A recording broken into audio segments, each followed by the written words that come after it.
Tudo bom, meus irmãos? Estava aqui pensando, que gente incômoda esse povo de Deus, né? Mas sabe, isso vem de muito tempo. Lembra de Abel? O seu sacrifício incomodou Caim. Lembra de Enoque? A Bíblia diz que ele andou com Deus e Deus o tomou para si. Certamente ele incomodava aquela geração. Lembra de Noé? Ele incomodou toda uma geração perversa e incrédula. Deus mandou ele construir uma arca, salvou ele e a sua família. Noé incomodava aquela geração. Gente incômoda esse povo de Deus, né?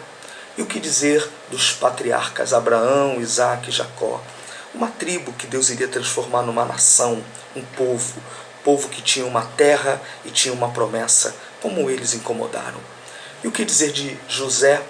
Incomodava por sua fidelidade e piedade a Deus. Sim, José incomodou muito, mas continuou sendo um homem de Deus. O que dizer de Moisés? Incomodou a Faraó. Foi canal de Deus para a libertação de Israel no meio do Egito. O que dizer de Israel já liberto do Egito? Como incomodou Faraó? Tanto é que Faraó foi de novo tentar escravizar o povo, mas Deus deu vitória lá no Mar Vermelho. Lembram do profeta Elias? Incomodou tanto o rei Acabe e a Jezabel. Ele foi chamado de perturbador de Israel. Lá em 1 Reis 18, Elias fala, não sou perturbador, você que abandonou os mandamentos do Senhor. Como Elias incomodou, não é? Lembra dos 3 rapazes, Sadraque, Mesaque e Abidnego? É muito interessante lá no capítulo 3 do profeta Daniel, não é isso? O rei Nabucodonosor fez uma estátua de ouro para que todos do seu império adorassem a sua imagem. Olha aqui, esses rapazes disseram, aqui em Daniel capítulo 3, eis que o nosso Deus, a quem nós servimos, pode nos livrar da fornalha de fogo ardente, e ele nos livrará da tua mão, ó rei. Mas se não, fica sabendo, ó rei, que nós não serviremos dulia no grego, tradução do hebraico para o grego, é claro, a teus deuses, nem adoraremos a estátua de ouro que levantaste. Eles disseram, se Deus quiser nos livrar, Ele nos livra. Mas se não nos livrar, nós não nos prostraremos à tua imagem, como eles incomodaram, né? Mas Deus livrou esses rapazes da fornalha. E o que dizer de Daniel?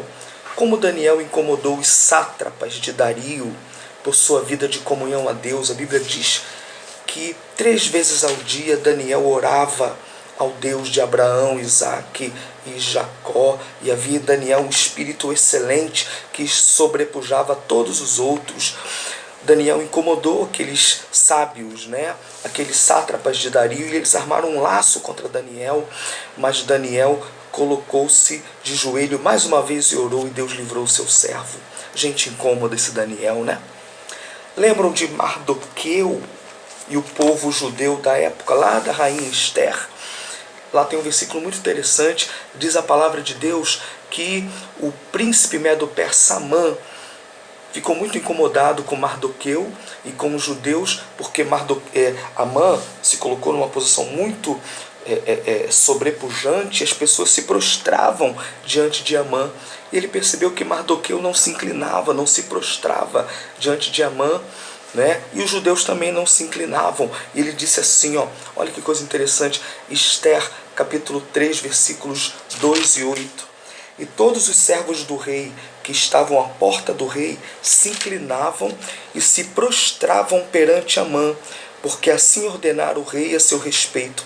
Porém Mardoqueu não se inclinava nem se prostrava. Versículo 8 diz, e Amã disse ao rei Assuero, existe espalhado e disperso entre os povos, em todas as províncias do teu reino, um povo cujas leis são diferentes das leis de todos os povos e que não cumpre as leis do rei, pelo que não convém ao rei tolerá-lo. Mardoqueu disse, existe um povo que tem uma lei diferente de todo mundo, você não tem que tolerar esse povo.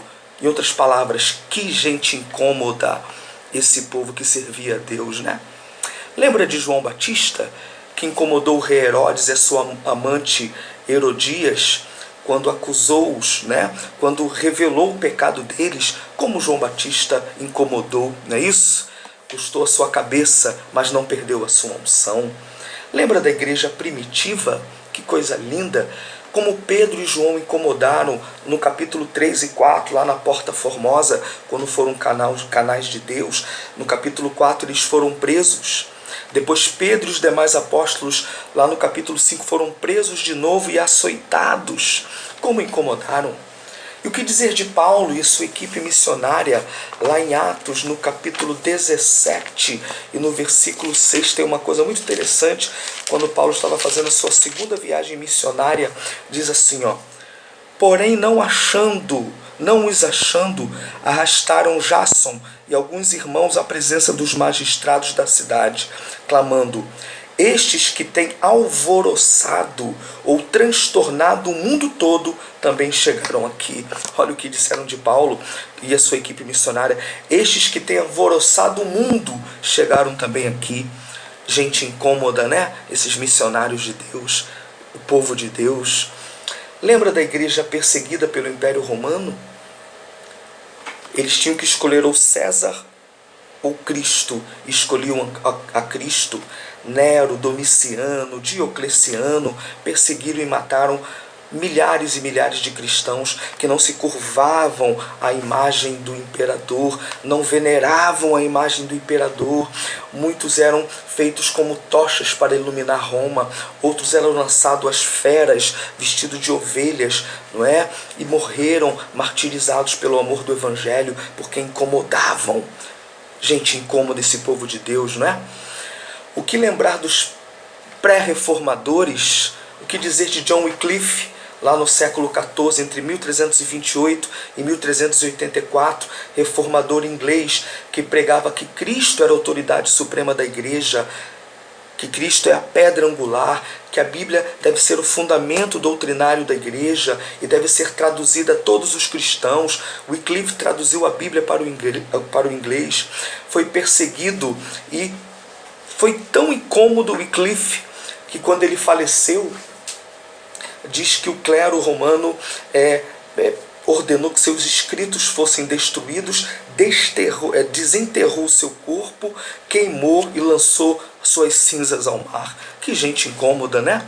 O que dizer de John Hus, reformador da Boêmia, no século XV a.C., labutou contra as indulgências, disse que Cristo era a autoridade máxima da igreja, seus ensinos eram baseados na palavra de Deus, foi condenado pela Santa Inquisição e queimado.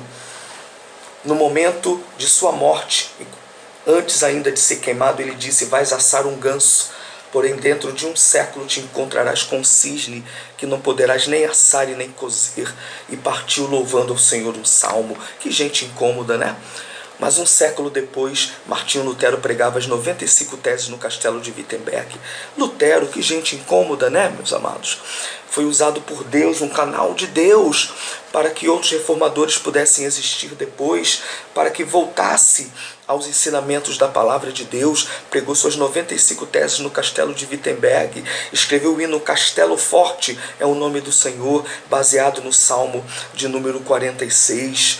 Que gente incômoda, os puritanos, os pietistas, os metodistas, todos eram termos pejorativos. Puritanos porque se purificavam, pietista porque viviam uma vida piedosa. Muitas denominações foram formadas dentre esses grupos. E os metodistas porque viviam com métodos diferentes do mundo. E o movimento Holiness, santidade, que gente incômoda, né? Que gente incômoda. O movimento da Rua Azusa de William Seymour pregavam santidade, evangelização, batismo com o Espírito Santo e poder dos altos céus. Que gente incômoda, não é isso? Que gente incômoda continua pregando que Jesus Cristo salva, cura, batiza com o Espírito Santo e breve voltará. Que gente incômoda que crê na família tradicional, que crê na vida, que crê que Jesus Cristo é o caminho, a verdade e a vida. Sabe?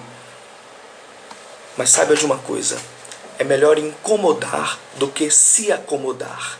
A Bíblia diz em Romanos capítulo 12, rogo-vos, pois, irmãos, pela compaixão de Deus, que apresenteis os vossos corpos como sacrifício vivo, santo e agradável a Deus. E não vos conformeis com este mundo, mas transformai-vos pela renovação da vossa mente. Melhor incomodar do que se acomodar. A Bíblia diz que a nossa pátria está nos céus, de onde aguardamos um Salvador, que transformará o corpo da nossa humilhação para ser conforme o corpo de sua glória. Sabe, se preocupem não, daqui a pouco esse povo vai morar no céu, vai ser arrebatado pelo Senhor. Mas a promessa é para todos. Entregue sua vida para Jesus.